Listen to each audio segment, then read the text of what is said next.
Bien, je me rappelle, j'espère que vous allez bien, que vous avez passé une bonne journée, une bonne semaine. Voilà, moi, au Hachem, on a fini la fête de Shavuot et maintenant on va rentrer dans la paracha de Nasso.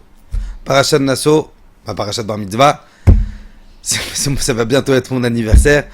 Une paracha complète, avec plein de sujets différents. C'est la paracha la plus longue de la Torah. Et oui, j'ai dû me la taper pour ma Bar Mitzvah, c'est la paracha la plus longue de toute la Torah.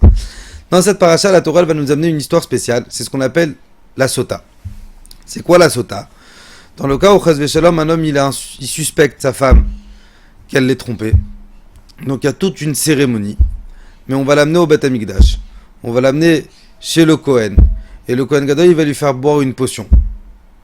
C'est quoi cette potion? Il va prendre un verre. Il va mettre dedans de l'eau. Il va écrire dedans toute la paracha de la Sota. Donc tout ce chapitre de la Torah. Et il va écrire dedans le nom d'Hachem avec le Shem Ameforash. Le Shem Ameforash, c'est le nom d'Hachem de 72 lettres. Malheureusement, il a été oublié. Il y en a qui disent qu'il a 42 lettres. Il y en a qui disent qu'il a 72 lettres.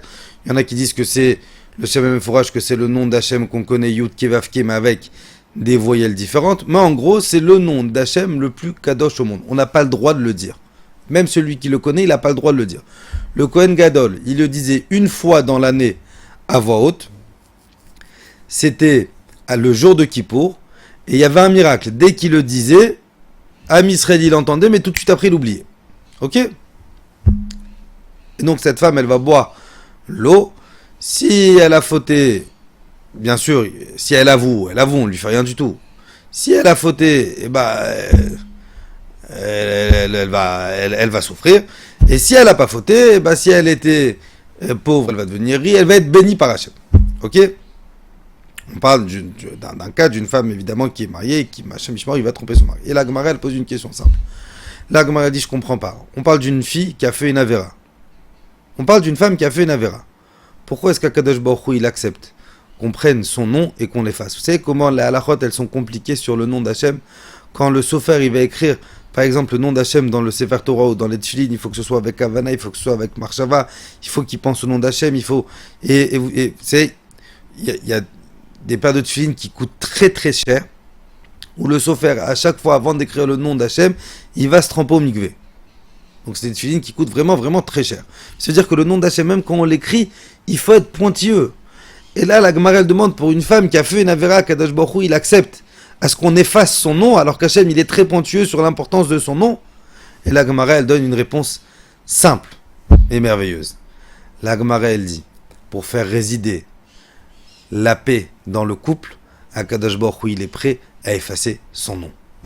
Et la Gemara, elle dit, si Akadosh Baruch Hu, il est prêt à effacer son nom pour la paix du couple, combien est-ce que l'homme, dans son foyer, il doit être prêt à effacer son ego pour la paix du couple?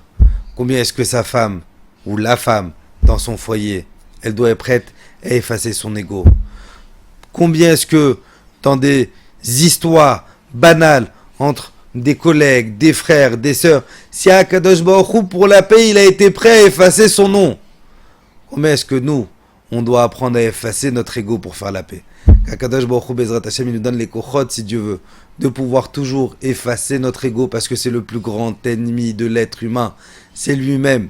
C'est mon ego, c'est moi qui va m'empêcher d'avoir une relation saine, c'est moi qui va m'empêcher d'avoir une relation saine avec mes enfants, c'est ça qui va m'empêcher d'avoir une relation saine dans mon travail, parce que je crois que je connais toujours, je crois que c'est moi le meilleur, je crois que c'est moi le plus grand, le plus fort, le plus intelligent.